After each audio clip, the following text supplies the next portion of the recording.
guys, welcome to another episode of PS I Love You. This is Season 4, Episode 3, where I will be teaching you guys how to do the partial color effect. It's really simple, it's really easy, but you can actually use this effect on a lot of different types of pictures. And I heavily based this tutorial off of Lesa Snider's partial color effect tutorial here from Planet Photoshop. All credits go to her. I posted the link in the description below, and I will just go ahead and open Photoshop. Now I picked this picture because it is very bright, it's very colorful, and so when I use the effect on it, the colors will really pop, and you would really see the difference between a normal colored picture, a normal black and white picture, and mixed. So I will show you guys what I have done so far. This is one way you can use it. Certain parts of the picture, just the eyes, or gradients, or also parts of the picture, but the first and third are very different tools, and I will show you that later. So for the first one, we are going to use layer masking. If you do not know what layer masking is, I will explain it more to you later, but for now, let's just go through the basics. Now, what we have to do first is make sure that the foreground color is black. It's supposed to be black over white in the color chip. This is the default, and if you want default, you can just go click D for that, because in layer masking, basically you use black and white for painting. So this is very important. Make sure it's black first, and go ahead and open your adjustments panel, and if it's not open, just go ahead and click Window and Adjustments to make it show up. There you go. And click on the fourth icon, which is a gradient map. So as you will see, it became black and white, and it opened a whole new layer with a layer mask. Now, layer mask is basically a digital masking tape. It hides effects of layer by painting with black, and you will see that later on in the tutorial, and you will see it really connects to that quote, "Black conceals, white reveals." And for us to show you, it's basically pressing on the brush tool or click B on your keyboard, and it's best to use the soft edge brush so you can really see the softness of the color in the picture, as I like to use. And go ahead and just paint over. Oh, just remember, of course, make sure it's just black over it. Make sure to paint over black, and just paint over certain parts of the picture. There you go. And as you can see in the preview and your layer mask in this layer, you actually painted black over the original picture. But with layer masking, it still keeps the original picture. It just makes the original color stand out more. So you can just make the whole part of the eyes back to original picture, or even some of the skin there, that even parts of the nose if you want to a bit. Now if you want to make the brush size bigger, just the tip, you can use the bracket tools on your keyboard. So if you press the left bracket tool, it becomes smaller, brush size smaller, smaller, and using the right, it becomes bigger and bigger.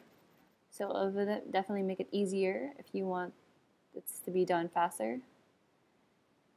Now for this one, since you know that painting over the picture with black makes the original color show up, if you want to delete some of that color, or if you've made a mistake or whatever, just go ahead and switch the black to white. Make sure the white is the foreground color, and just paint over that to make it neater or so. Or even just put like a straight line there. There you go. See? So just know that if you paint over with black, it shows the original color, while if you paint with white, it shows the black and white color. There you go, and done. That is how I got my first one, where I just showed the eyes being colored. There you go. For the second one, however, we use a totally different tool, so I'm just going to hide this for a second and go back to the original picture. So what we're going to do is, click on the original layer and go ahead and click on the fourth icon, which is the gradient map again. So you see that whole new layer again, it's black and white. And what you do is you click on the gradient tool or just press G on your keyboard and just click and drag in the direction you want it to go. There you go. You see on the left where I started from, it's black and white, and it slowly fades the original colors. Now, a tip for this is that the longer you make your line, the softer the transition will be. So if it's like that, or super long, you can see that it's very soft, it's very subtle, and most people would use this technique. But if not, if you want to be very distinct and very obvious that you changed the coloring, just make it a shorter line there. There you go. You can very distinctly see the difference. And if you want to make it a straight line, automatically, you just press the shift key on your keyboard and just there. It automatically creates a straight line. That's how I got my second preview of left to right. Yeah, and as you can see in the preview over here, that the black covered portion is actually the original color, while the white covered portion is still the black and white gradient. Yes. And for the last one is actually pretty similar to the first one I showed you guys. It's just uses a different tool, which is the quick selection tool. So I will go ahead, go back to my original picture and click on the quick selection tool, or just press W on your keyboard and just quickly select certain parts of the picture that I would want to be colored. So go here and do the eyes and the nose for a bit.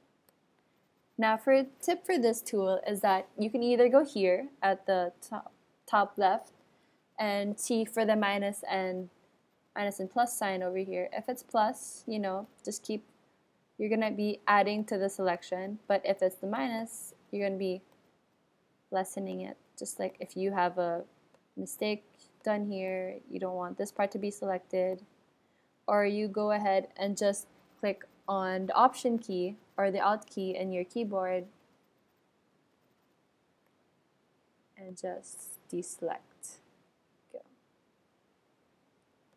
That for example. And then what we're doing here is actually select inverse. So go ahead and just open select and inverse.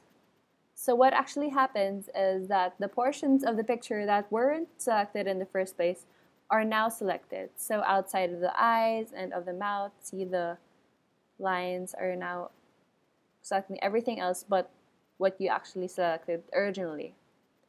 So what we do here is actually click again on the fourth icon, the gradient map, and there you go.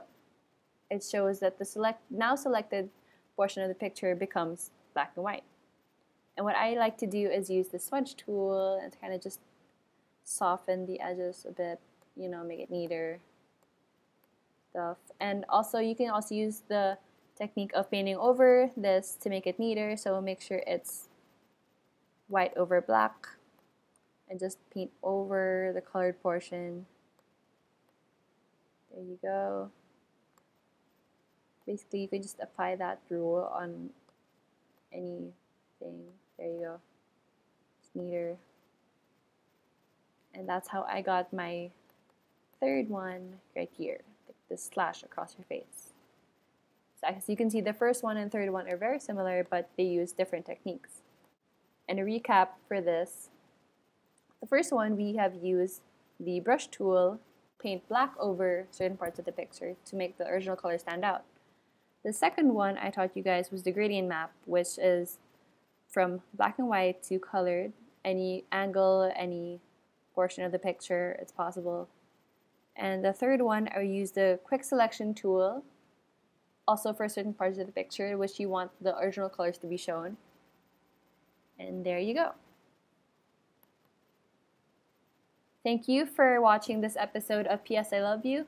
And we hope to see you guys again soon, and hope you really enjoyed this tutorial of the partial color effect. Thank you.